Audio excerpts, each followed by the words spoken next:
So how are you all guys. तो कैसे हैं आप सब लोग। स्वागत है आप सबका आपके अपने चैनल पर।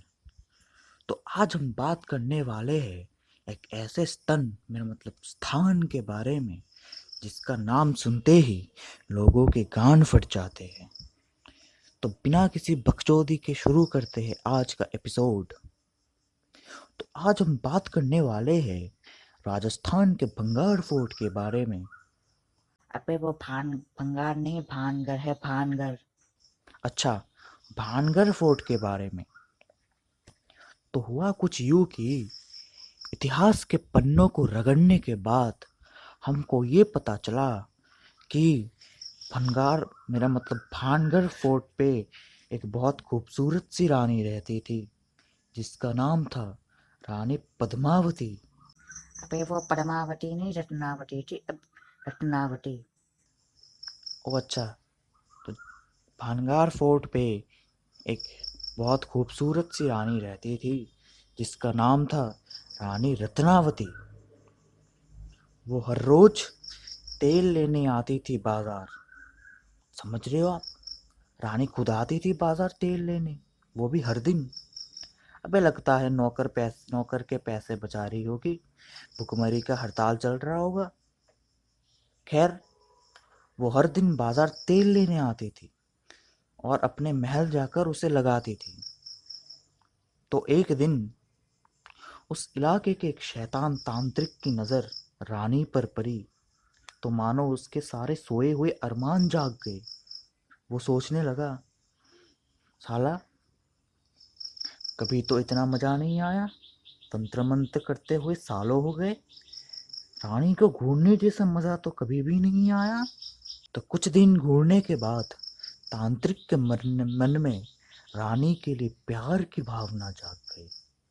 वो अंग्रेजी में फीलिंग कहते, फीलिंग। तो एक दिन तांत्रिक ने सोचा और उसने अपने दिल की बात जाकर रानी से कह डाली। तो रानी ने कहा, अबे चूतिए, कभी शक्ल देखी अपने आईने पे? लगता है अमेज़न के जंगल से अभी कूद कर बाहर आया है। तो तांत्रिक बोला, हम काले हैं तो क्या हुआ, दिल वाले हैं। हम काले हैं तो क्या हुआ, दिल वाले हैं। तो रानी बोले, हमें काले और दिल वाले दोनों से सख्त नफरत है। अबे पसंद कैसे आएगी रानी को, चूतिए जैसी शक्ल है। अरे हम जाते तो रानी कभी मना नहीं करती। समझ रहे हो आप बात। तो खैर, इतना कहकर रानी वहां से चली जाती है और वो वहां पर देखता ही रहता है। अबे तू देख रहा है बाबा की चूतियापा, एक तो बदसूरत सी शक्ल, ऊपर से आ जाते हैं लड़की पटाने। अरे तुझे कैसे पता बाबा की शक्ल बदसूरत थी? अरे तूने देखा नहीं क्या इस बाबा लोगों को, शक्ल पर इधर से दाढ़ी उधर से दाढ़ी, मानो ऊपर पर बाल कम पड़ रहे हो तो छाट के भी काट के लगा देंगे। एक तो नहाते नहीं है, ऊपर से डीओ भी नहीं लगाते। अबे ऐसे लोगों से लड़की पटेगी कैसे, भाई लड़की तो उल्टा बेहोश हो जाएगी।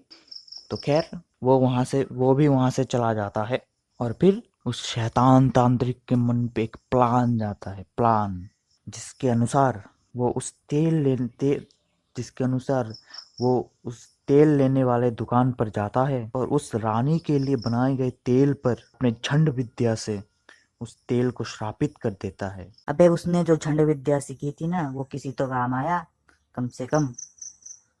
तो खैर। वो उस अपने झंड विद्या से उस तेल को श्रापित कर डाला, जिसके अनुसार जैसे ही वो तेल रानी अपने शरीर पर लगाती तो रानी तांत्रिक के वश में चला जाता, मतलब तांत्रिक रानी को कब्जा कर लेता। समझ रहे हो आप बात। लड़की ने सीधा सीधा नहीं माना तो उस पर जबरदस्ती करने लगे। तो खैर, प्लान के अनुसार अगले दिन रानी फिर से उस दुकान पर आई तेल लेने। जैसे ही रानी ने तेल के डब्बे को अपने हाथ पर उठाया, तांत्रिक इतना खुश हुआ मानो उसने ओलंपिक्स में गोल्ड जीत लिया हो। पर रानी उस तेल के डब्बे को एक पत्थर के ऊपर फेंक दिया। रानी को सूत्रों से पता चला कि उस तांत्रिक के शैतानी प्लान के बारे में रानी को तांत्रिक के शैतानी प्लान के बारे में पता चल गया था। अरे रानी को कैसे पता चला? अरे वो दुकान वाली मालकिन नहीं थी क्या, वो अपने पति के सोने के बाद पड़ोसी से बात करने लगी। समझ रहे हो आप, इधर पति सो जाता है रात को, उधर बीवी करती है किसी और से बात। जमाना ही बदल गया। तो खैर, उतने में वो तांत्रिक आया और मालकिन ने उसे देख लिया। फिर उसने अपनी छंड विद्या को झाड़ने के बाद जब वहां से चला गया तो तुरंत ही उस मालकिन ने रानी को जाकर सब बक दिया, मतलब वफादार नागरिक। तो फिर हुआ यूं कि वो पत्थर बड़ा हुआ, जिस जिस पत्थर पर रानी ने तेल फेंका था वो पत्थर शापित था ना, तो वो पत्थर बड़ा हुआ और लुढ़कता हुआ आकर तांत्रिक पर गिर गया। तांत्रिक ने मरते मरते श्राप दिया कि इस महल पर रहने वाले सारे लोगों की जल्द ही मृत्यु होगी। बे साले इतना खतरनाक श्राप दे देता है बे। पहले जमाने के तांत्रिक होते ही ऐसे थे। कुछ हुआ इधर से इधर बैठ, इधर से इधर हुआ तो बोल देते ये श्राप वो श्राप। अबे वो क्या, पानी पानी देने में देर हो गई तो बोल देगा तुम अगले जन्म पे सुअर बनोगे। बे सब मजाक है क्या? अबे हर कोई अगर तांत्रिक हो जाता तो होता ही, मजाक चल रहा है क्या? तो खैर वो तांत्रिक मरते मरते दे श्राप दे के गया। और हुआ भी कुछ ऐसा ही। कुछ महीनों के अंदर भनगार के राजा का युद्ध अलीगढ़ के राजे से हुआ और युद्ध में रानी पद्मावती भी मारी गई। मेरा मतलब रत्नावती। अबे साले तेरे पद्मावती का बहुत सर से उतरा नहीं। अबे कल ही फिल्म देखा था, मना किया था इतने फिल्म मत देखा गया कर। तो खैर, इसके बाद से लोगों का वहां जाने से गांड फटती है। अबे चूतिए, तुमसे लड़की पढ़ती नहीं है तो क्या कब्जा करोगे, श्राप दे दोगे?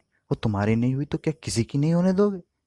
क्यों दूसरे की जिंदगी बर्बाद करने में तुले हो? तुम जैसे लोगों की वजह से ही आजकल के बच्चे बिगड़ रहे हैं। क्यों दूसरों की जिंदगी बर्बाद करने पर तुले हो?